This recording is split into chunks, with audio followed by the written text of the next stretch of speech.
우리를 예배의 자리로 인도하신 주 앞에 감사하며 이 예배를 통하여 하나님의 크신 은혜와 사랑을 깊이 깨닫는 시간 되게 해달라고, 우리의 삶을 어루만지시는 주님의 그 사랑 앞에 따르며 순종하며 살겠노라 결단하는 시간 되게 해달라고 잠시 기도하도록 하겠습니다.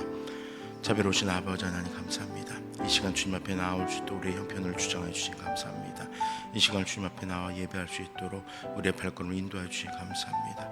무엇보다도 우리 삶 속에 함께해 주시고 주의 임재하심 속에서 주께서 허락하신 놀라운 역사들, 구속의 은혜들을 아버지 바라보며 살아갈 수 있게 하신 것 감사합니다. 이 시간 주님 마음을 다해 뜻을 다해 성품을 다해 주님을 예배하게 하시옵소서. 주께서 허락하신 그 은혜 앞으로 나아가게 해 주시옵소서. 아버지, 무더위로 짜증나고 불평하는 삶을 살아왔지만 이 시간만은 주님께서 허락하신 그 은혜를 생각하며 그 구속의 역사들을 바라보며 마음껏 예배하는 귀한 시간 될 수 있도록 함께하여 주시옵소서. 아버지 하나님, 우리는 여전히 부족하오니 주님 부르짖는 순간마다, 찬양의 가사를 묵상하는 그 순간마다, 주의 말씀으로 인하여 청종하는 그 순간마다 우리 가운데 함께하여 주시옵소서. 자비로우신 아버지 하나님 감사합니다. 주님을 예배하길 원합니다.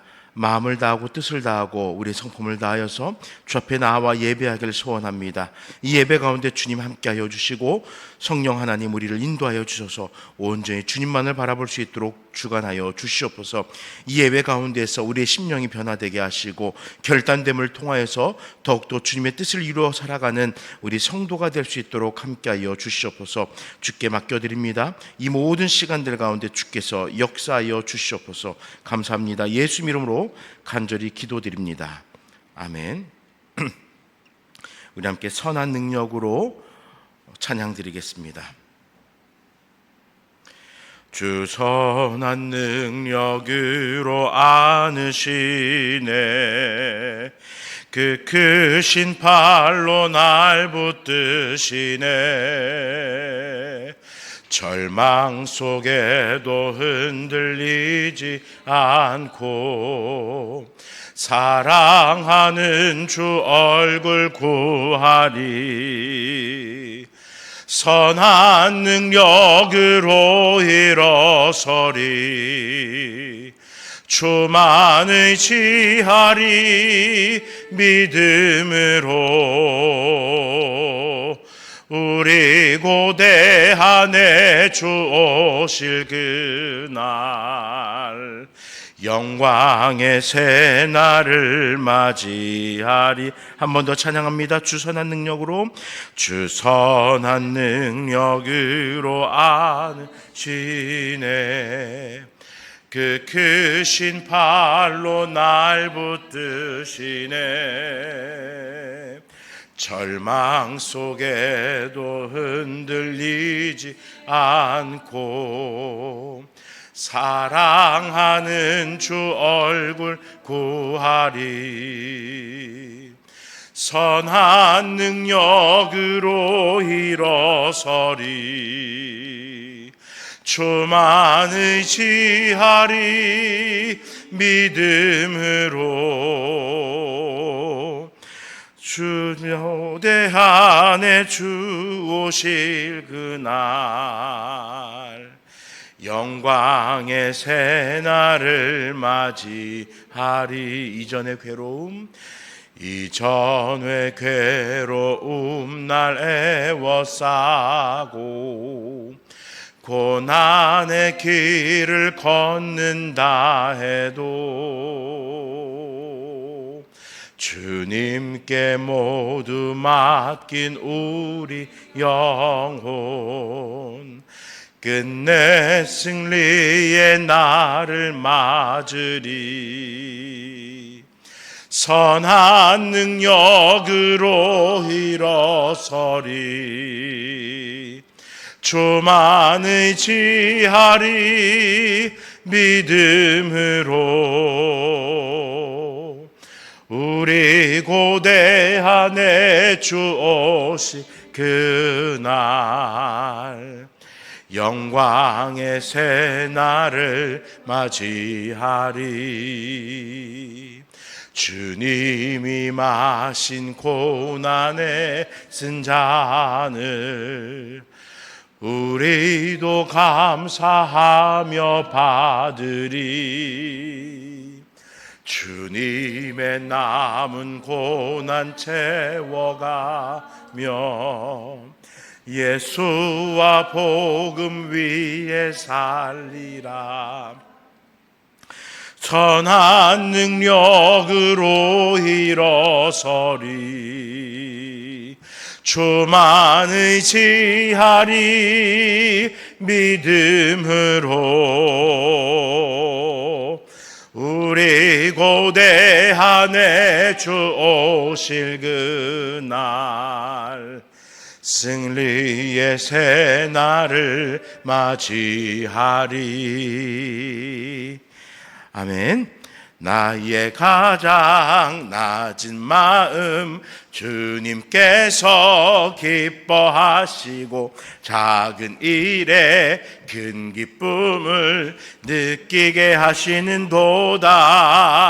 내가 지쳐 무력할 때 주님 내게 힘이 되시고 아름다운 하늘나라 내 맘에 주시는도다. 우리에게 축복하신 하나님 사랑 낮은 자를 높여주시고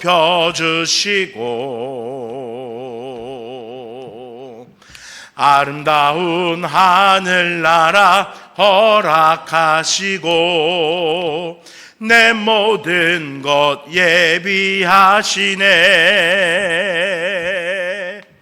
찬양함의 기쁨을 간구함의 하나님 알도록 하셨네. 나의 가장 낮은 마음 나의 가장 낮은 마음 주님께서 기뻐하시고 작은 일에 큰 기쁨을 느끼게 하시는도다. 내가 지쳐 무력할 때 주님 내게 힘이 되시고 아름다운 하늘나라 내 맘에 주시는도다. 우리에게 축복하신 하나님 사랑 낮은 자를 높여주시고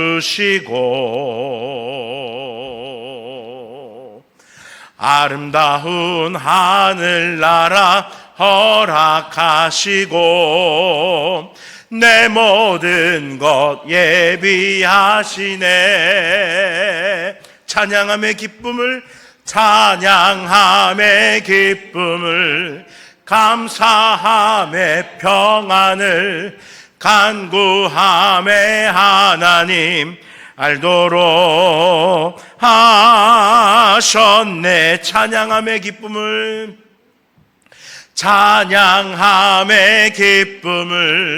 감사함의 평안을 간구함의 하나님 알도록 하셨네. 다 와서 찬양해 사랑을 주신 주 찬양해 사랑해 우리 주님 생명 주셨네. 소리쳐 찬양해 기쁨을 주시는 우리 왕 찬양의 제사 드리며 주님께 경배해. 다 와서 찬양해 주님 찬양해 주님 우리 왕. 다 와서 찬양해 주님 찬양해 주님 우리 왕. 다 와서 찬양해 낭을 주신 주 찬양해 사랑해 우리 주님 생명 주셨네. 소리쳐 찬양해 기쁨을 주시는 찬양의 제사 드리며 주님께 경배해. 다 와서 찬양해 찬양해 찬양해 주님, 찬양해 주님 우리 왕. 다 와서 찬양해 찬양해 찬양해 주님, 찬양해 주님 우리 왕. 찬양해 주님 우리 왕, 찬양해 주님 우리 왕. 지존하신 주님 이름 앞에 모두 무릎 꿇고 다 경배해. 거룩하신 주님 보좌 앞에 엎드려 절하세.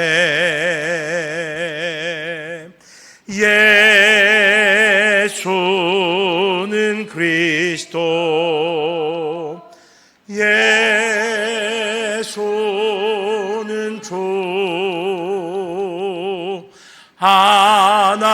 하나님의 영으로 경배 드리리. 지존하신 주님 이름 앞에 모두 무릎 꿇고 다 경배해. 거룩하신 주님 보좌 앞에 엎드려 절하세. 예수는 그리스도, 예수는 주, 하나님의 영으로 경배 드리리. 예수는 그리스도, 예수는 그리스도, 예수는 주, 하나님의 영으로 경배 드리리. 아버지 하나님 감사합니다. 이 시간 우리의 발걸음을 인도하여 주시고 아버지 주님께서 기뻐하시는 예배를 이 시간 드릴 수 있게 허락하시니 감사합니다. 아버지 하나님, 우리의 발걸음은 이 자리에 나왔지만 여전히 우리의 마음이 세상 가운데 향하고 있는 것은 아닙니까? 우리의 마음마저도 온전히 주님을 향하게 하시고 주께서 진정으로 원하신 예배를 드리기 위해서 성령의 인도하심 가운데 겸손히 순종하는 우리의 신앙 될 수 있도록 함께하여 주시옵소서. 이 시간 이 예배를 통하여서 예수께서 우리 삶의 그리스도 구원자 되심을 고백하게 하시고 아버지 이 시간을 통하여서 신령과 진정으로 하나님을 예배하는 귀한 시간 될 수 있도록 함께하여 주시옵소서. 우리의 마음이, 우리의 삶이, 또 우리의 귀가, 우리의 행실이 주님의 말씀 앞에 겸손히 설 수 있게 하여 주시며 그 말씀으로 변화되어지는 삶을 살아갈 것을 결단하는 시간 되게 하여 주시옵소서. 그래서 예배를 마치고 각자의 삶의 자리로 돌아갔을 때에 주께서 뜻하신 바를 우리의 삶 속에서 이루어내는 우리 모든 믿는 자, 성화의 삶을 살아가는 성도 될 수 있도록 역사하여 주시옵소서. 이 시간 시작하는 시간이 오니 마치는 시간까지 함께 하시며 말씀을 전하는 자, 듣는 자에게 동일한 은혜로 함께 하시고 특별히 전하는 자의 입술을 쥐어 무겁게 하셔서 그 입술 속에서 사람의 생각은 가려주시고 오직 하나님의 은혜만이 선포되어질 수 있도록 함께하여 주시옵소서. 예수 이름으로 간절히 기도드립니다. 아멘.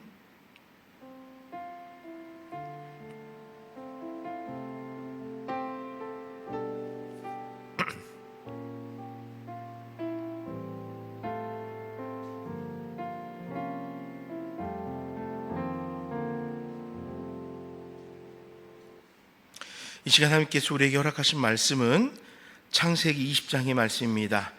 구약성경 25쪽 창세기 20장 1절에서 18절까지의 말씀입니다. 창세기 20장 1절부터 18절까지의 말씀을 우리 한 절씩 교독하여 읽도록 하겠습니다.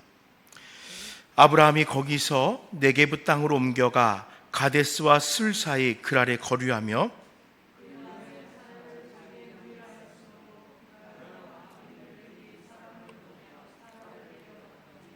그 밤에 하나님이 아비멜렉에게 현몽하시고 그에게 이르시되 내가 데려간 이 여인으로 말미암아 내가 죽으리니 그는 남편이 있는 여자임이라.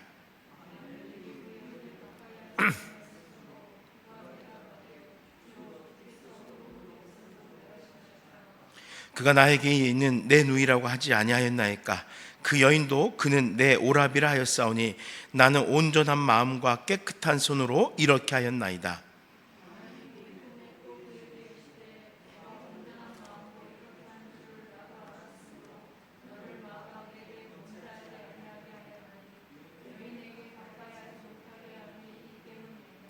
이제 그 사람의 아내를 돌려보내라. 그는 선지자라. 그가 너를 위하여 기도하리니 내가 살려니와 내가 돌려보내지 아니하면 너와 내게 속한 자가 다 반드시 죽을 줄 알지니라.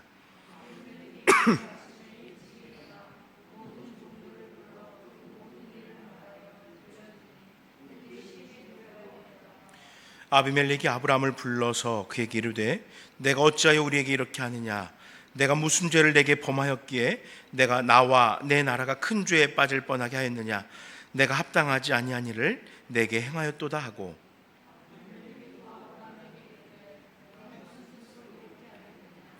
아브라함이 이르되 이곳에서는 하나님을 두려워함이 없으니 내 아내로 말미암아 사람들이 나를 죽일까 생각하였으며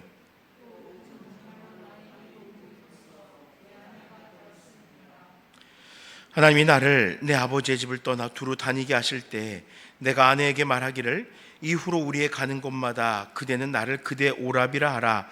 이것이 그대가 내게 베풀 은혜라 하였으노라.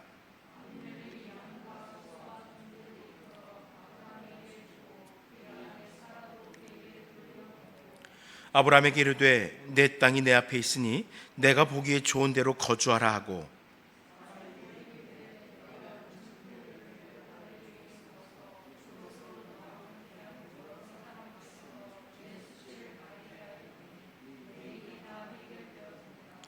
아브라함이 하나님께 기도하매 하나님이 아비멜렉과 그의 아내와 여종을 치료하사 출산하게 하셨으니 여호와께서 이왕에 아브라함의 아내 사라일로 아비멜렉의 집의 모든 태를 닫으셨음이었더라.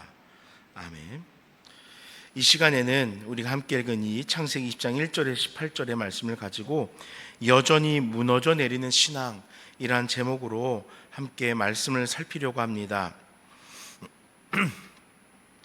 오늘 말씀을 보면은 아브라함의 여러 행적들이 마치 데자뷰와 같이 너무나 비슷하게 또다시 반복되어져 나타납니다. 분명히 하나님께서는 가나안 땅을 그에게 소유하도록 하셨지만 그는 가나안을 떠나서 애굽으로 갔었습니다. 또 사레라는 물론 이제 훗날 사라라고 하나님께서 이름을 다시 허락하셨지만 그 사레라는 아내를 많은 사람들로부터 자기의 생명을 지키기 위해서 누이라고 일부의 팩트만을 전함으로써 하나님의 질서를 위배했던 적도 있습니다. 그런데 그랬던 모습들이 지금 똑같이 나타나고 있습니다. 아브라함이 가데스와 술 사이에 있는 그랄이라는 땅으로 이주하였습니다. 어떤 이유 때문인지 성경에는 기록이 되어져 있지 않아요. 애굽으로 갔을 때는 가뭄이 극심해서 기근이 극심해서 갔다 하지만 오늘의 이 이주에는 이유가 나와 있지 않습니다. 그런데 13절에 보니까 아브라함은 이렇게 이야기합니다. 하나님이 나를 내 아버지의 집을 떠나 두루 다니게 하셨다. 핑계를 이렇게 대고 있습니다. 하나님께서는 아브라함에게 가나안을 소유하라고 하셨지 두루 다니라고 하지 않았어요. 그런데 지금 아브라함은 자기의 의지를 가지고 그랄로 이주해 놓고 하나님께서 나를 두루 다니게 하셨다라고 이야기합니다. 그러니까 더 궁금해요. 도대체 무엇 때문에 갔는지 궁금해요. 그런데 이 땅 그랄에서 이제 반복되는 사건은 과거 아브라함이 기근으로 인해서 애굽으로 내려갔을 때의 모습과 매우 비슷합니다. 아내 사라를 누이라고 하였습니다. 왜 그런 것일까요? 자기 자신을 지키기 위함이에요. 여기도 보니까 그래요. 그 땅의 사람들이 하나님을 알지 못하니까 그 사람들이 나를 위해할까봐, 그 사람들이 하나님을 알지 못해서 하나님이 지키신 나를 위해할까봐 그게 두려워서 누이라고 했다는 거예요. 하나님을 신뢰하지 못하고 하나님을 알지 못하는 사람들을 탓하고 있는 것이에요. 자기 자신을 지키기 위해서 그는 아내에게 이제 누이라고 얘기해라 다시 이야기했던 것이에요. 근데 여러분, 이때쯤이면 아브라함 꽤 부유한 족장이 되어 있었을 것입니다. 가진 것 많아요. 그러니까 어쩌면은 자신의 부와 짐승들을 지키기 위해서 지금 그랄 땅으로 이주해 왔을 수도 있습니다. 더 많은 것을 더 잘 지키겠노라고 옮겨갔을 것으로 예상해 볼 수도 있어요. 하지만 이 땅은요, 그렇게 소망을 둘 만한 땅이 아닙니다. 일단은 이 땅에는 그랄 왕이라고 본문이 기록하듯이 도시국가가 세워져 있었어요. 그 얘기인즉슨 아무리 아브라함이 강력한 족장으로서의 입지를 가지고 있어도 쉽게 그 땅에서 자신의 세를 드러내고 자신의 재산들을 지켜나가기가 어렵다는 거예요. 그뿐만이 아닙니다. 이 땅은요, 그렇게 사람이 살 만큼 좋은 땅이 되진 못합니다. 이 땅에 가뭄이 심해요. 광야가 있는 땅이에요. 그렇기 때문에 이 땅은요, 그가 살았던 헤브론보다 오히려 좋지 못한 땅이에요. 헤브론은 어떤 땅입니까? 비옥한 땅입니다. 그러니까 훗날에 12정탐꾼이 가나안 땅을 정탐할 때 헤브론에서 큰 포도송이를 가지고 와서 이것 보십시오, 이렇게 열매가 실하게 맺어지는 비옥한 땅입니다 라고 하지 않습니까? 해발고도 1000m 이상의 땅이지만 그럼에도 그 땅은 비옥한 땅이에요. 그런데 굳이 그 땅을 떠나서 광야인, 비도 많이 내리지 않는 이 땅을 왜 왔을까요? 도대체 알 수가 없어요. 스스로 그 땅을 선택해서 온 겁니다. 그랄 왕 아비멜렉 앞에 그가 살기 위해서 사라를 바친 거나 다름없는 거예요. 그러니까 하나님이 갑갑하시죠. 내가 얼마 전에 분명히 이 언약을 확인시켜 줬는데, 내가 분명히 이삭이라는 이름까지 주었는데, 그런데 그 아내 사라를 지금 그랄 왕에게 바쳤으니까 얼마나 갑갑하시겠습니까? 그러니까 하나님께서 급하게 그랄 왕의 꿈에 현몽하셨던 거예요. 사라의 존재를 알리고 경고하는 것입니다. 아비멜렉은요, 자신을 속인 아브라함을 책망하고 사라를 돌려보냅니다. 게다가 자신의 땅에 보기에 좋은 대로 거주하라고 호의를 베풀어 줘요. 잔꾀로 나라를 흔들 뻔했던 아브라함을 그랄 왕은 오히려 선대합니다. 때문에 아브라함은 하나님께 기도해요. 그 결과로 아비멜렉과 그의 아내와 여종이 출산할 수 있게 되는 것입니다. 이게 오늘 본문의 이야기입니다. 오늘 본문의 이야기에서 우리는 다시 한번 만납니다. 어떤 사람을 만날까요? 여전히 불완전한 아브라함을 만나게 됩니다. 여러 사건들을 경험해 왔습니다. 또 롯의 사건을 경험했습니다. 그런데도 불신앙적인 아브라함의 삶을 보게 됩니다. 그런데 이때에도 그 가운데서 택한 자를 구원으로 이끄시며 불의한 자를 의의 길로 걸어가게 하시는 하나님의 섭리를 우리는 발견할 수 있습니다. 아브라함이라는 불완전한 사람이 있었기 때문에 우리는 불완전한 내 인생에 소망을 발견할 수 있는 거예요.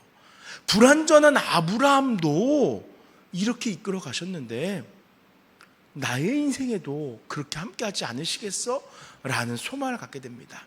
함께 말씀을 묵상하면서 아브라함을 위하여 일하신 하나님이 나의 하나님임을 확신하고 여전히 무너져 내리고 있는 내 신앙이지만 그럼에도 하나님께서 나에게 능력 주셔서 다시 세워주실 것을 확신하고 소망하는 우리 모두가 될 수 있기를 간절히 축원드립니다. 먼저 1절에서 7절의 말씀을 가지고 이해할 수 없는 아브라함의 행적을 좀 살펴보려고 합니다. 여러분, 잠시 전에도 이렇게 살펴보았지만 아브라함의 행적은 이해할 수 없는 일들이 너무나 많이 있습니다. 분명히 그의 인생은 하나님께서 동행하고 있음을 우리는 직접 바라보고 있어요. 근데 직접 경험한 아브라함은 왜 그걸 모르는 거예요? 알 수가 없습니다. 왜 가나안을 또다시 떠난 것입니까? 알 수가 없어요. 과거에는 가나안에 기근이 닥치니까 살겠다고 애굽으로 내려갔습니다. 하지만 오늘 함께 읽은 이 본문의 말씀을 살펴보면 본문에 그 이유가 없어요. 지난 과거 기근을 피해 애굽으로 갔던 그 이유보다도 하찮은 이유 아닐까 싶어요. 그만큼 의미 없는 일로 내려간 것이 아닐까 싶어요. 아브라함이 거주하던 지역, 아까도 말씀드렸듯이 꽤 비옥한 곳이었습니다. 부족할 것이 없습니다. 그런데 아브라함은 이 헤브론을 떠나서 광야에 이 그랄 땅으로 갔던 것이에요. 그리고 그랄이라는 곳에서 새롭게 거류하려고 합니다. 이해할 수 있겠습니까? 좋은 땅을 떠나서 비옥한 땅을 떠나 광야에 살겠다, 사막 지역에 살겠다.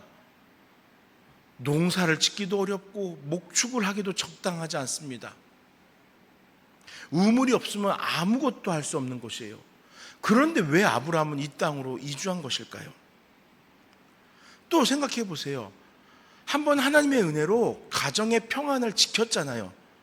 애굽에서 바로에게 또 바쳤다가 하나님께서 그 꿈에 나타나셔서 다시 이 가정을 지켜주셨잖아요. 그럼 다시 같은 일을 반복하면 안 됩니다. 그런데 아브라함은 또다시 아내 사라를 누이라고 속입니다. 결국 사라의 미모에 감동한 그랄 왕 아비멜렉이 사라를 취합니다. 아브라함의 모든 행적이 도저히 이해되지가 않아요. 왜 그러는 것일까요? 근데 이 말씀을 보면서 저의 모습이 그 모습 안에 투영이 되었습니다. 나 또한 그렇게 살아가고 있지, 이렇게 보여지더라고요. 제 딴에는 그것이 유익이라고 생각했습니다. 아브라함에게는 그랄이 유익이라고 생각됐던 거예요. 나를 풍요롭게 하고 많은 것을 소유하게 하는 길이라고 생각했어요. 아브라함도 그랄이 그러한 것이라고 생각했을 거예요. 그래서 저는 제가 뜻한 그 길을 걸어가려고 노력을 했어요. 흔히들 말하는 꽂혔던 그 길, 내가 꽂힌 그 길, 질서도 보이지 않습니다. 조언도 들리지 않습니다. 이끌어주는 이들의 도움의 손길이 거추장스럽습니다. 그리고 모두 염려하고 이해하지 못하는 내가 꽂힌 그 길로 나 홀로 걸어갔어요. 내가 이 사건의 주인공이 되어 있고 질서가 되어 있고 최고 결정권자가 되어 있으니까 그 어떤 질서도 조언도 들리지 않고 보이지 않더라는 거예요. 아브라함이 그랬던 거예요. 아브라함이요, 지금 그랄이라는 땅이 어떤 이유인지 모르지만 꽂혀 있는 거예요.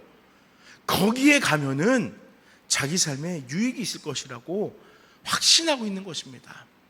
그만의 특별한 이유가 있기에 그랄 땅으로 이주했던 것입니다.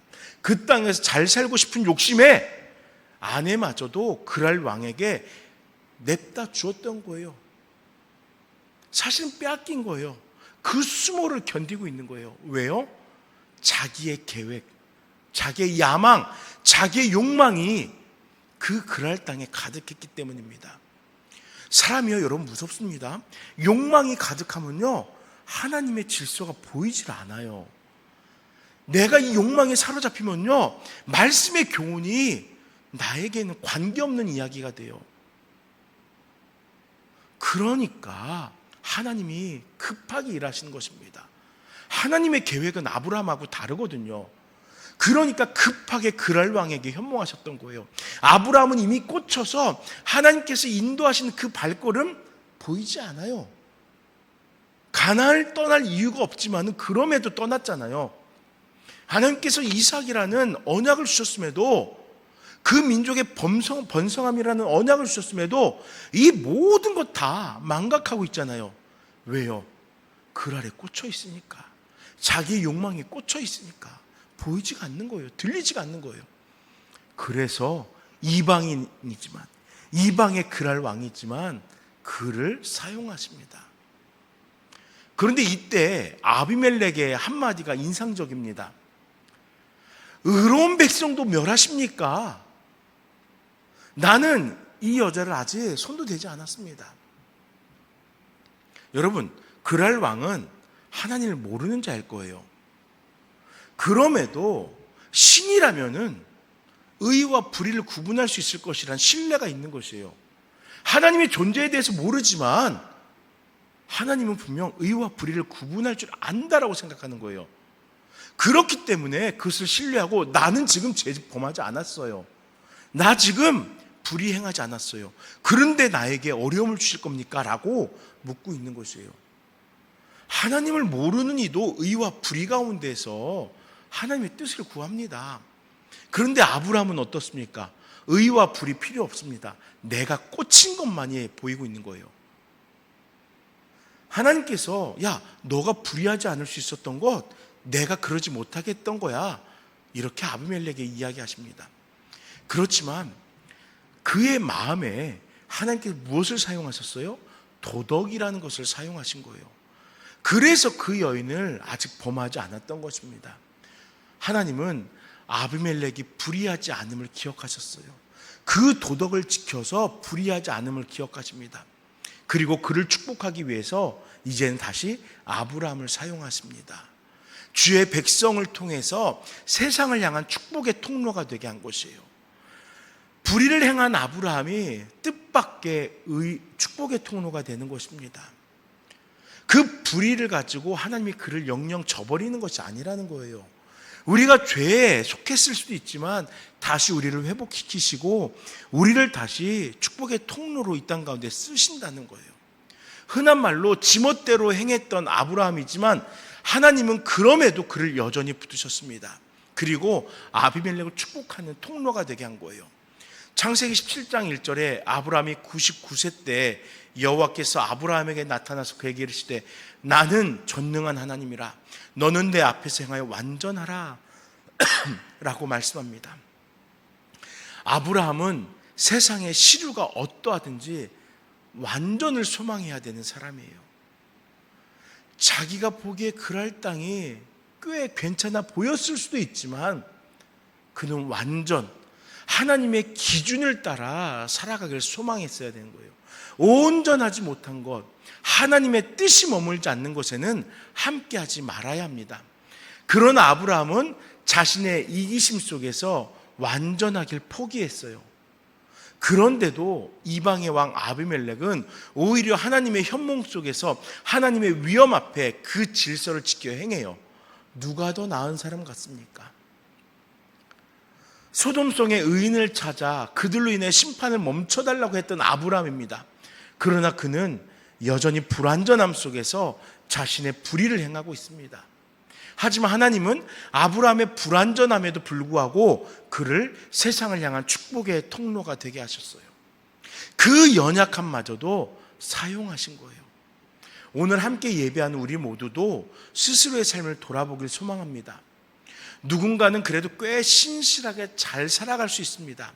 그런데 저를 비롯해 또 어떤 분들은 스스로의 보잘것없는 신앙의 모습 때문에, 그리고 그 삶의 결과물들 때문에 눈물을 흘릴 수도 있습니다. 그러나 여러분, 그때에도 여호와께서 우리를 위하여 먼저 일하심으로 우리에게 함께 하시는 주님을 바라보길 원합니다. 그 사랑으로 그럼에도 구원을 받았음을 기억하며 그 구원에 합당하게 이 세상을 위하여 주의 사랑을 전하는 도구가 되길, 아브라함과 같은 선지자적 사명으로 이 세상을 위하여 헌신하는 성도 되기를 간절히 축원드립니다. 이제 두 번째로 8절에서 11, 16절의 말씀을 가지고 아브라함보다 경건한 아비멜렉의 도덕적 삶을 좀 살펴보려고 합니다. 아비멜렉이 아침 일찍 일어났습니다. 왜 그랬을까요? 되돌리기 위함이에요. 여러분, 신앙에서는 이 되돌아서는 것이 되게 중요합니다. 그것이 회개이기 때문이에요. 아비멜렉은요, 자신의 실수를 바로잡기 위해서 일찍 일어난 거예요. 지난번 하나님의 현몽으로 그는 모든 사실을 깨달을 수 있었습니다. 그리고 진실을 지키고 질서를 바로 세우기 위해서 모든 종들에게 이 두려운 이야기를 들려주면서 바로잡기 시작합니다. 돌아서기 시작합니다. 아브라함에게 사라를 돌려보냅니다. 근데 솔직하게 억울하지 않겠어요? 황당하잖아요. 도대체 무슨 생각으로 이렇게 했는지 궁금합니다. 도대체 무슨 마음으로 하나님의 역사의 회방꾼으로 자신을 팔아먹으려고 한 것인지 괘씸할 수도 있어요. 그래서 아브라함을 불러서 묻습니다. 내가 나와 내 나라가 큰 죄에 빠질 뻔하게 하였느냐? 너 때문에 지금 우리가 큰 화를 입을 뻔했는데 그거 알고 있어? 너 도대체 무슨 생각으로 이렇게 한 거야? 물었어요. 아브라함의 답변이 무엇입니까? 나를 죽일까 생각하였습니다. 아브라함의 삶에서 바로 유익은 바로 안위였어요. 안위를 지키기 위해서 그는 자신과 사라 사이에서 이삭이라는 생명이 태어날 것을 약속받았음에도 불구하고 자신의 아내를 그랄 왕에게 팔아버린 거예요.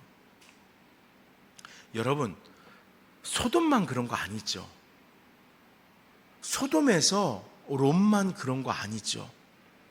그 당시의 문화가 이랬던 거예요. 나의 안위를 위해서, 내가 더욱더 가치 있다 생각하는 것을 위해서 내 딸들을, 내 아내를 이렇게 가볍게 여기는 건 그 당시에 무질서한 문화였던 거예요. 세상에 오염되니까 아브라함조차도 지금 이 일을 반복하고 있는 것이에요. 소돔에 살았던 롯은 그렇다 치지만 하나님을 계속 마주하였던 아브라함도 그 일을 똑같이 반복하더라는 거예요. 얼마나 황당하겠습니까? 그런데 안타깝게도, 아이러니하게도 아비멜렉은 아브라함을 선대해야 합니다. 왜 그렇게 해야 돼요? 하나님께서 그러셨어요. 그가 선지자래요. 그가 아비멜렉을 위해서, 또 이 그랄을 위해서 기도해 줄 자이기 때문에 선대해야 된다는 거예요. 저라면요, 제가 아비멜렉이라면 황당하고 억울하고 분할 거예요. 얼굴 보기도 꼴 보기도 싫을 거예요. 자신의 권력을 가지고 아브라함에게 화풀이를 할 수도 있어요. 하지만 그렇지 않습니다. 아비멜렉은 하나님의 말씀을 기억합니다. 신뢰합니다. 그가 선지자임을 인정한 것이에요. 아브라함의 변명을 들은 아비멜렉은 지난밤에 하나님이 말씀하신 대로 아브라함의 기도에 자신의 생명과 나라가 달려있음을 알고 아브라함을 최선을 다해서 우대한 것이에요. 영접한 것이에요. 대접한 것이에요. 그리고 사라의 수치에 대해서도 그냥 넘어가지 않고 최대한 보상하는 모습을 보여준 거예요. 아비멜렉, 앞서 말씀드렸지만 그가 하나님을 얼마나 알았겠습니까? 아브라함과 같이 하나님을 대면했던 그와는 다르게 하나님에 대해서 크게 아는 바가 없을 거예요. 그렇지만 아비멜렉도 하나님이 절대자인 것을 알고 그와의 약속을 지키려고 합니다. 또 도덕적으로 아브라함과 사라 사이에 아이가 잉태될 것을 분명 깨달았기에 하나님께서 현몽하실 때 분명 알려주셨기에 그는 도덕적으로 그릇된 행동을 하지 않으려고 노력한 거예요. 배우자가 있는 여자이니까 그 가정을 깨지 않기 위해 노력한 거예요. 그런 도덕적인 모습이 오히려 아비멜렉을 아브라함보다 더 경건한 것처럼 보이게 했던 것입니다. 사랑하는 여러분, 아브라함은 당시를 향한 하나님의 파수꾼 선지자였습니다. 그런데 그 사실을 알고 있습니까? 우리들도 이 세대를 향한 선지자라는 거예요. 우리에게는 하나님의 계획을 증거해야 할 사명이 주어져 있습니다. 이 세대의 불의로 인하여 눈물을 흘려야 될 사명이 우리에게 주어진 거예요. 그런데 우리가 어떻게 하고 있습니까? 이 세상과 타협하고 있잖아요. 아비멜렉이 오히려 아브라함에게 속았던 것과 같이 이 땅에 알지 못하는 불의한 자들을 우리가 그들의 눈을 가리우고 있는 것은 아닐까요? 우리의 사명을 지켜 행하지 못하고 나의 유익을 위해서 오히려 구원받지 못한 자들을 향해서 우리의 입을 가리우고 우리의 삶을 드러내지 않고 사는 것 아닐까요? 베드로전서 2장 9절에 10절의 말씀 우리가 너무나 잘 알잖아요. 너희는 택하신 족속이요 왕같은 제사장들이요 거룩한 나라요 그의 소유가 된 백성이니 이는 너희를 어두운 데서 불러내어 그의 기이한 빛에 들어가게 하신 이의 아름다운 덕을 선포하게 하려 하심이라. 너희가 전에는 백성이 아니던 이제는 하나님의 백성이요 전에는 긍휼을 얻지 못하였던 이제는 긍휼을 얻은 자니라 라고 말씀합니다. 하나님의 택하심이 우리의 삶에 있었던 것은 그것이 바로 하나님의 그 아름다우신 덕을 이 세상 가운데 선포하게 하려 함이다라는 거예요. 하나님께서 우리를 택하셨습니다. 그 덕을 드러내는 우리 모두가 되길 간절히 축원합니다. 솔직하게 인정하자고요. 내 욕망이 나를 유혹합니다. 반면에 내 신앙을 지켜야 될 나의 자아는 너무나 연약합니다. 그렇지만 내 인생의 진정한 소유자가 누구입니까? 하나님이시잖아요. 하나님이 지금 나를 붙들고 있고 나에게 힘을 주시고 있고 나에게 적당한 것을 공급하시며 세상을 변화시키는 도구가 되도록 사용하고 있잖아요. 덕이 되도록 우리를 사용하고 있잖아요. 나는 연약하지만 내가 하나님께 쓰임받음은 곧 세상 속에서 하나님의 능력을 드러내는 도구가 되는 거예요. 나는 연약하지만 내가 하나님 앞에 순종하며 살아간다면 세상이 하나님의 질서를 바르게 세워가게 되는 것입니다. 나는 연약하지만 내가 구원자 되신 주를 고백하며 이 세상에 복음을 선포한다면 이 세상 속에서 복음의 역사가 흥왕하게 세상의 놀라운 구속의 역사들이 더욱 힘차게 나타나게 된다는 것이에요. 아브라함은 자기가 살려고 하나님의 언약도 도덕적 가치도 모두 무시했지만 아비멜렉은 하나님의 현몽 속에서 겸손히 순종을 실천합니다. 그가 할 수 있는 최대한의 겸손, 도덕을 지키면서 원래의 상태로 되돌리기 위해 수고했던 거예요. 우리도 이 땅에서 이렇게 살아가면 됩니다. 나는 불완전하고 연약하지만 내가 걸어야 할 길이 무엇인지를 잘 분별해서 묵묵하게 걸어간다면 그 길 끝에서 놀라운 하나님의 역사를 만나고 그 은혜를 누리게 되는 것이에요. 내 스스로 살려고 내 스스로 완전해지려고 노력하지 않아도 돼요. 그저 내가 있어야 될 그 자리에 아비멜렉과 같이 있으면 되는 것이에요. 우리 함께 이러한 성도가 되길 간절히 소망합니다. 마지막 때에 하나님께서 우리를 바라보시면서 내가 그저 묵묵히 있었던 그 신앙으로 인하여서 우리를 축복하시는 은혜를 누리는 저와 모두가 되시길 간절히 축원드립니다. 마지막으로 18절의 말씀을 가지고 불완전한 아브라함을 그럼에도 사용하시는 하나님의 모습을 살펴볼게요. 아비멜렉의 도덕적 삶, 순종은 결과적으로 하나님의 은혜를 경험한 삶이 되었습니다. 오해하지 마세요. 아비멜렉이 구원받았다라는 걸 이야기하는 것이 아니에요. 그는 이방인이었고 그의 구원에 대해서는 지금 우리가 알 수 없어요. 하지만 확실한 것은 이방인이지만 하나님은 그가 어떤 사람인지 관계없이 하나님께서 구원하시기로 작정한 자를 구원하시는 것에 사용하시는 거예요.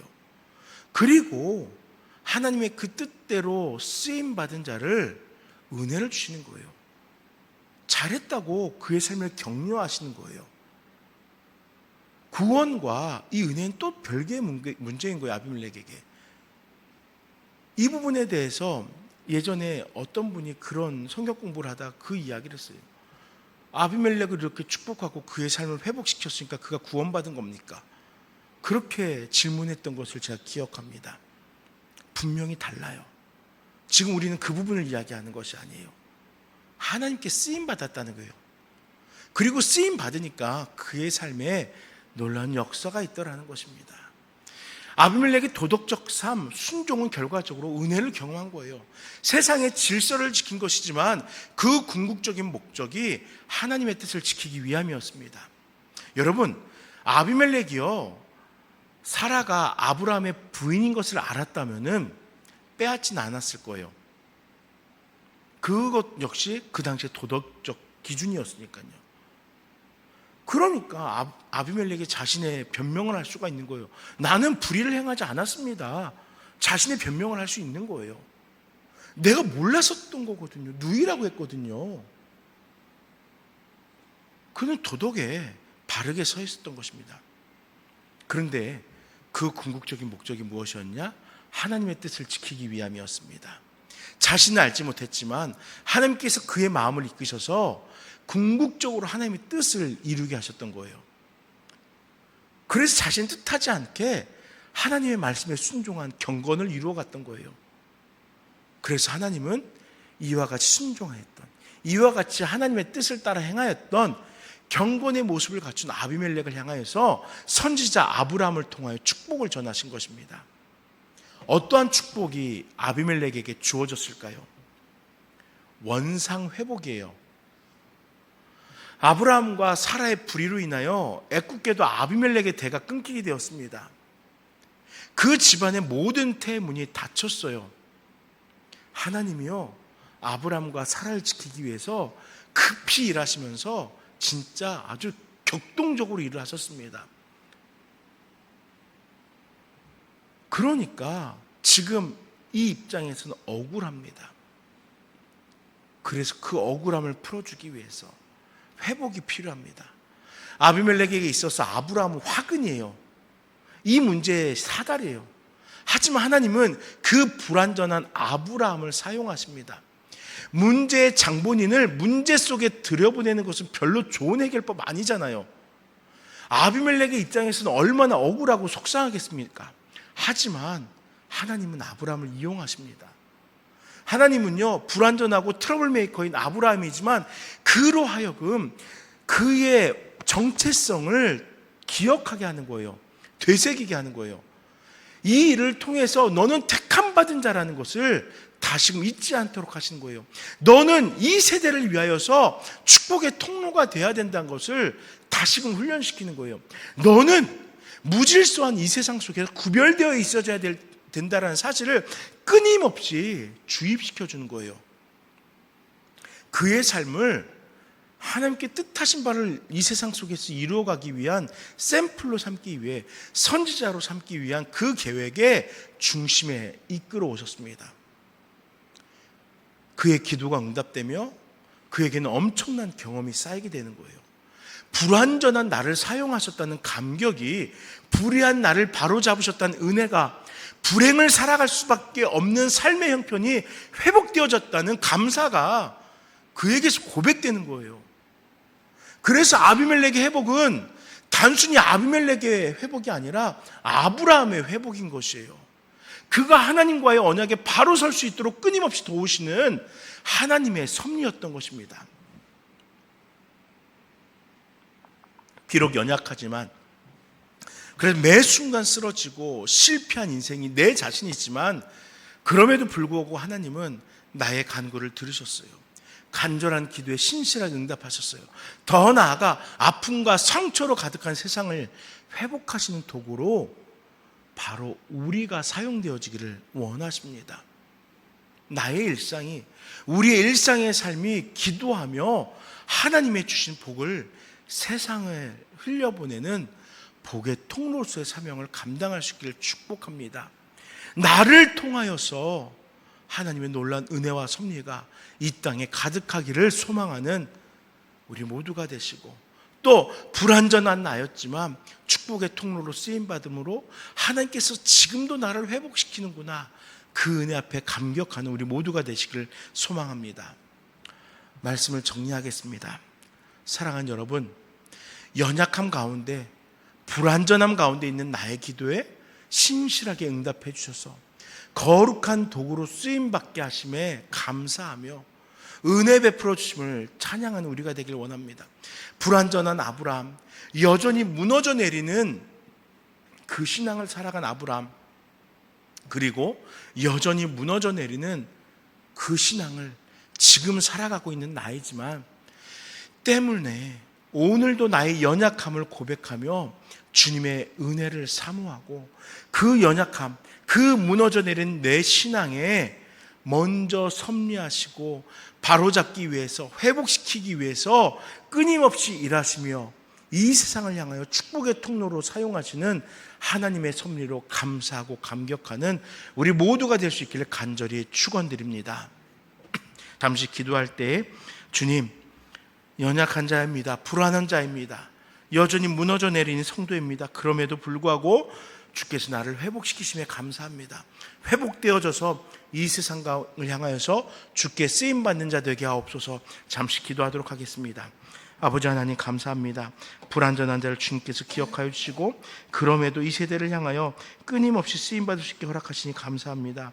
아버지 하나님, 이 세대 속에서 아버지 부족하고 아버지 하나님 근심과 염려의 거리가 되지 않게 하시고 아버지 부족하지만 주님의 섭리를 통해서 회복되어지며 이 세상을 향하여 축복할 만한 아버지 선지자로서의 삶, 아버지 축복의 통로로서의 삶을 살아가는 우리가 될 수 있도록 함께하여 주시옵소서. 내가 머물러 있는 그 자리에 하나님의 뜻이 있음을 기억하며 내 삶이 회복되어짐으로 돌아섬으로 하나님의 그 온전하신 뜻들을 이루어내는 우리 모두가 될 수 있도록 함께하여 주시옵소서. 나는 불완전합니다. 그럼에도 아브라함을 세워가신 것과 같이 아버지 하나님 오늘도 우리를 세워주시옵소서. 아버지 하나님 감사합니다. 우리를 회복시켜 주심에 감사드립니다. 우리로 하여금 온전히 주님의 뜻을 이루어갈 수 있도록 이 시간에도 역사하여 주시니 감사합니다. 주님 함께하여 주셔서 주님 도우셔서 주의 온전하신 뜻이 우리의 삶을 통하여 이루어질 수 있도록 회복되게 하여 주시옵소서. 우리를 회복시켜 주시옵소서. 그리하여서 여전히 무너져 내리는 그 신앙 속에서 우리를 바로 세우시는 하나님의 놀라운 섭리를 만나도록 함께하여 주시옵소서. 주님을 찬양드리며 예수 이름으로 기도드립니다.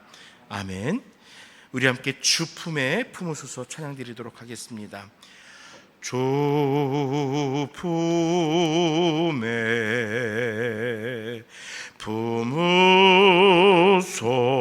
품으소서.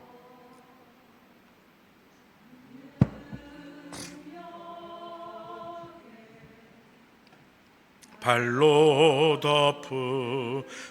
덮으소서. 거친 파도 날 향해 와도 주와 함께 날아오르리. 폭풍 가운데 나의 영혼 잠잠하게 주를 보리라. 주님 안에 주님 안에 나 거하리.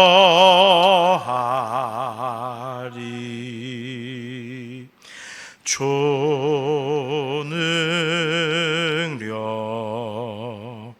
나 잠잠히 믿네. 거친 파도 날 향해 와도 주와 함께 날아오르리. 폭풍 가운데 나의 영혼 잠잠하게 주를 보리라. 잠잠하게 주를 보리라. 아버지 하나님, 우리는 어쩌면 이 세대 속에서 폭풍 중에 머물러 있는지도 모릅니다. 무질서한 세상 속에서 어느 순간 오염되어져서 하나님의 뜻을 외면하고 세상이 주는 편안함과 안락함을 따라서 나의 안위를 고민하고 있는지도 모릅니다. 그러나 아버지 하나님, 그 가운데서 우리를 살리신 주님을 만나게 하여 주시옵소서. 그 가운데서 우리를 붙드시고 회복시키신 주님을 다시금 만나게 하여 주시옵소서. 우리에게 뜻을 품으시고 우리로 하여금 이 세상을 향하는 도구로 쓰실 줄을 믿사오니 주여, 우리로 주님을 만나게 하여 주시옵소서.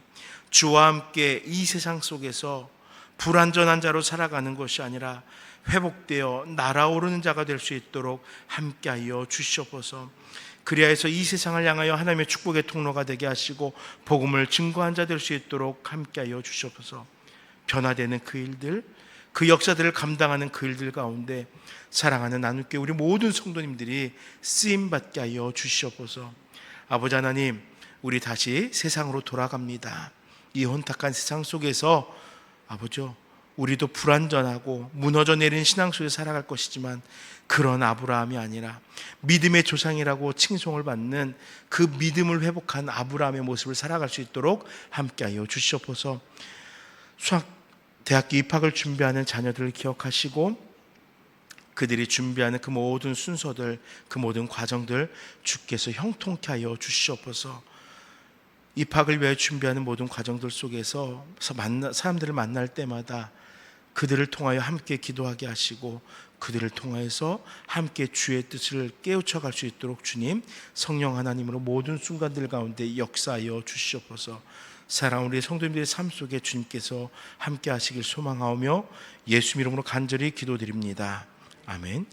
주 예수 그리스도의 은혜와 하나님의 그 놀라우신 사랑과 성령의 함께하여 주심이 이 시간 온전히 주님 앞에서 신앙을 회복하여 주님의 뜻을 이루어간 성도 되기를 원하는 사랑하는 나눌게 모든 성도들과 이 땅의 모든 주의 백성들 가운데 영원토록 함께 있을지어다.